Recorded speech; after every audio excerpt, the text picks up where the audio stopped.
Welcome to the Deep Dive. Today, we're looking at something pretty stunning in global diplomacy, actually. A major boycott of the 2025 U.S.-Africa Summit in Washington. We're talking 7 key African nations stepping back: Nigeria, South Africa, Kenya, Ghana, Ethiopia, Senegal, Rwanda. This wasn't just a few cancellations. No, this was coordinated. Sent real shockwaves. Imagine getting an invite to this huge, fancy banquet. But as it gets closer, you start thinking, hang on, am I actually a guest here? Or am I maybe part of the menu? Because that's kind of how our sources suggest many African leaders felt about the summit. On the surface, you had the U.S. talking about, renewed partnerships, shared prosperity. There was this big $50 billion investment package mentioned for multinationals. And the news outlets, well, they picked it up, framing it as this big symbol of commitment from America to Africa. But that's not the full picture, is it? Today, we're digging into the real story. Africa's biggest diplomatic, rebellion in decades. What did the U.S. get wrong? And why this moment could genuinely change things. Trade, power dynamics, the lot. So let's unpack it. Was this boycott just out of the blue? Or did African diplomats see this coming in a way? Oh, absolutely not out of the blue. For many seasoned diplomats, this whole thing felt like, déjà vu wrapped in fresh wrapping paper, as one put it. It wasn't some new grievance. It was really the latest chapter in a long story. These high-level meetings in Western capitals, African presidents flying thousands of miles, hearing the same promises: climate action, fair trade, development aid. But then, back home, they're dealing with rising debts, infrastructure that's crumbling, deals that just never materialize. So despite all the fancy words, the relationship fundamentally stayed unequal. That's the backdrop. Right, this history of promises made but not quite kept. So given that, what was the final straw? What actually triggered this coordinated boycott? Well, the thing that really set it off, a catalyst, was apparently a leak. The summit agenda for 2025 got out, and when leaders saw it, it became starkly clear what the U.S. priorities were. Overwhelmingly, it was about U.S. corporate interests. The schedule was just packed with things like panels on private equity deals, discussions on digital rollouts by American firms, lots of talk about lithium extraction for EVs. Okay, so very business-focused, specifically U.S. business. Exactly. And you compare that to what African leaders had been pushing for consistently. Things like fair trade terms, actual transparent debt relief mechanisms, enforceable climate finance. Where were those? They were sort of buried in side events, completely stripped of political weight. It felt less like negotiation, more like sales pitches dressed as diplomacy. That's how it was perceived. And the reaction, it was pretty dramatic, wasn't it? 7 nations pulling out together. Soft and historic, yeah. Just days before it was due to start. A diplomatic bombshell. They coordinated this withdrawal, stating very clearly that the summit no longer reflected African priorities. And they called it a donor-recipient masquerade pretending to be mutual cooperation. Strong words. Very strong. And it's crucial to understand this wasn't like an angry tantrum or anything impulsive. It was a calculated move, a refusal. These leaders weren't just saying, we want a better seat at the table. No, they were fundamentally questioning who even built the table in the first place. Yeah. And why is Africa always expected to play along without setting the rules? Okay. So the message, the really critical insight here, is that Africa isn't just asking for inclusion anymore. It's demanding agency. It's demanding, as someone put it, a seat built from its own hardwood. Built from its own hardwood. I like that. So, okay, to really grasp why this boycott was so significant, we need to understand what these nations are asking for. What are these core demands? Well, right at the top, you have climate justice. It's absolutely paramount. African nations are, they're on the front line of climate disasters. Cyclones, rising sea levels, droughts, killing crops. And this is happening despite the fact that Africa contributes the least by far to the global carbon emissions causing the problem. It's a profound injustice. And it's not just about the physical impacts. The weather is deeply tied to finance, too, right? Precisely. Yeah, the money side is huge. Remember the Paris Agreement, that promise of $100 billion a year from developed nations for climate adaptation and mitigation in developing countries? Well, a lot of that funding has been delayed, diverted, or delivered through loan schemes that actually deepen debt. It's not grants, it's more debt. So it makes the problem worse in some ways. It can, yeah. And some reports, quite startlingly, suggest that based on historical emissions and damages, Africa is actually owed something like $36 trillion by rich countries in climate reparations. 36 trillion. That's an incredible figure. It's staggering. So the African demand is clear. Climate finance needs to be direct, debt-free, and managed through public institutions, not, trickling down through Western consultants or private banks that take huge admin fees and act as gatekeepers. Right. It's not about asking for sympathy. It's about getting what was promised and what's arguably owed. Okay, climate justice is number one. What about other economic issues? Trade must be a big one, too. Oh, absolutely. Trade reform is another major pillar. For decades, African countries have found it incredibly hard to export processed goods, value-added products to the West.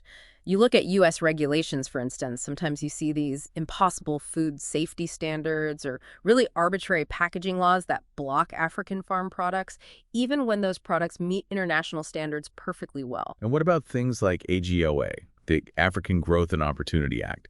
Washington often holds that up as a big positive. Right, AGOA. It's often celebrated by Washington as this gesture of goodwill, but many on the African side see it more as a PR tool than a real engine of empowerment. Because at the same time, you have heavily subsidized U.S. agricultural products flooding African markets, which directly undermines local farmers and local industries.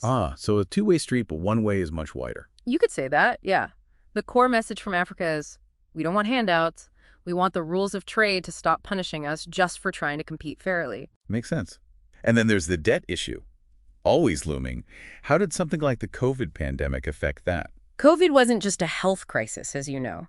For many African nations, it was a fiscal tsunami. Countries like Ghana, Kenya, Ethiopia, they were basically forced to take emergency loans from the IMF and World Bank just to keep basic services running, keep the lights on. And those loans always come with strings attached, don't they? They certainly did, often very harsh conditions. Things like currency devaluation, slashing subsidy cuts for fuel or food, imposing new tax hikes. These measures often hit the poorest hardest, triggered protests, and pushed millions more into poverty. And the legacy of that debt. It's crippling. Right now, for some of these countries, interest payments are eating up 30% to 40% of their entire national budgets.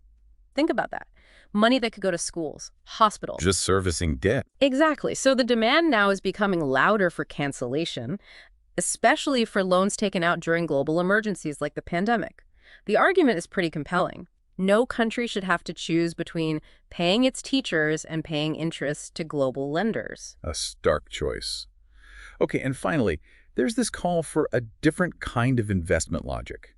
You mentioned U.S. investment often focuses on consumption. Yeah, there's a feeling that a lot of U.S. investment goes into things like, say, American call centers in Nairobi or American retail chains in Accra. It's creating jobs, sure, but it's primarily serving consumption. And what's the alternative vision? What do African leaders want investment in? They're looking for investment in the foundations of future growth. In universities, in labs, in research centers, in AI incubators, building productive capacity. And here you see a contrast, perhaps, with China, which has been heavily involved in funding railways, ports, and power plants, big infrastructure projects. Right, the hardware of the economy. Precisely. So let's be clear. Africa isn't rejecting foreign capital altogether. Of course not. It's rejecting capital that primarily enriches foreign investors while leaving African economies structurally dependent. They want investment that builds local capacity, local innovation, local wealth. Okay, that lays out the core demands pretty clearly. So back to the summit boycott. How did Washington actually react when these 7 nations pulled out? What was the immediate response? Well, it was pretty much classic Beltway damage control, as our sources put it. Almost immediately, the State Department put out a very carefully worded statement, expressing regret. And behind the scenes, officials were scrambling, trying to rewrite the agenda, salvage the situation. So they tried to make some quick fixes, offer some concessions. Yeah, suddenly there was new talk, whispers of a $10 billion climate adaptation bridge fund, maybe some debt pilot programs, hints about AGOA updates, things that weren't clearly on the table before. Quick offers then. But was it enough? Did the African leaders buy it? Not really, no. The skepticism was palpable. One source said it perfectly. They'd seen this movie before. They recognized what felt like propaganda. It starts with lofty promises, but then inevitably fades into polite ambiguity later on. Right. Been there, done that. Exactly.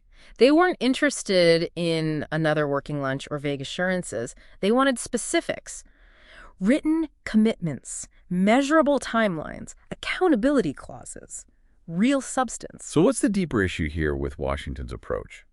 Why the disconnect? I think the fundamental problem boils down to consistency, or rather, the lack of it. Partnership requires consistency, and Washington, frankly, had none. Yeah. You had the Secretary of State talking about respect and partnership. But at the same time, you had Republicans in Congress using the boycott as ammunition, arguing that Africa didn't deserve more aid. They were pushing bills to freeze assistance, roll back climate pledges. So completely mixed messages coming out of the U.S. system. Totally. And even within the administration's party, the Democrats, there was a split. You had progressives who strongly backed African demands, pointing to decades of exploitation and neglect. But then you had moderates who were worried about the political backlash at home. You started hearing that refrain on cable news. Why are we funding Africa when we can't fix our own roads? Yeah, that old line. Yeah. So this internal division led to policy paralysis. Washington simply couldn't speak with one voice at a crucial moment. And it really underlines a key point. Influence, like respect, is not inherited, it's earned. Good point. And partnership isn't about how many times you say we care. It's about what you actually bring to the table, consistently. Right. So while the U.S. was kind of tying itself in knots, were other global players stepping into that space? Were there alternatives emerging? Oh, absolutely. The contrast was quite stark. Take China. They didn't issue press releases expressing regret or tweet condolences. No, it sent finance ministers. Action instead of words. What kind of action? We saw immediate, actionable deals. Within just a week or so of the boycott announcement, Kenya secured concessional financing, so better loan terms for a new high-speed rail link. Senegal announced a major port expansion backed by China's Exim Bank, importantly, with no austerity conditions attached. Okay, so tangible projects, fewer strings attached. That was the perception, yes. And it wasn't just China. Who else? Brazil, for instance, working through the BRICS Plus group, publicly pledged to support the African nations' call for multilateral debt relief at the upcoming G20 and IMF meetings. Real diplomatic backing. Interesting. India, too. India launched new partnerships focused on the future: artificial intelligence, biotechnology, digital health. They were setting up deals with startups in places like Rwanda and Uganda. And even Russia was making moves. Yeah, Russia started to renegotiate grain export routes with Sudan and Ethiopia, apparently offering discounts in exchange for longer-term commodity agreements, finding opportunities. So if you step back and look at the bigger picture, it painted a very clear contrast. While the U.S. brought panels and plans to the summit table, BRICS Plus, broadly speaking, brought power grids, payment systems, and port infrastructure. Concrete stuff. That's a powerful contrast. So feeling this new sense of unity and perhaps leverage after the boycott, what did the African Union do next? They made another move, didn't they? They did. It was quite assertive. The AU announced that any future global summit with Africa would be held in Addis Ababa, the AU headquarters, not overseas. Wow. Okay. So no more flying to Washington or Brussels or Beijing for these big summits. If you want to meet Africa, you come to Africa. That's the message. And it wasn't just symbolic. They also started drafting a proposed new model agreement for any foreign country wanting to engage with the continent. A model agreement, what would that look like? Well, the reported details suggest it would frame things very differently. It would include climate justice as a legal right, not just a goal. It would make trade equity a condition for partnership. And debt restructuring would be a prerequisite for deeper engagement. So fundamentally changing the terms of engagement. Absolutely. The message couldn't be clearer. No more handshake summits. No more donor masquerades. No more begging for seats at tables never meant to be shared. And perhaps the most crucial part, if you want to work with Africa, come to Africa. And more importantly, respect its terms. So this isn't really about Africa choosing a side, is it? Like picking China over America or BRICS over the West? No, I don't think that's the core of it. It seems to be about ending the era where Africa had to choose at all. It's about setting its own agenda. So in 2025, you could say Africa wasn't just asking for inclusion anymore. It was declaring agency. It was starting to write its own story, its own terms. That's a huge shift. Africa rewriting the rules coming from a position of newfound strength. Our sources called it potentially a nightmare for the West. Well, it certainly challenges the old ways of doing things. And what's really fascinating to think about now is how will this assertion of African agency reshape things? It's obviously going to impact global power dynamics, U.S.-China relations, sure, but it goes beyond that. It really raises a fundamental question for all of us, doesn't it? How might this new approach, this demand for partnership on equal terms, actually redefine what global leadership even means in the 21st century? What does it look like now?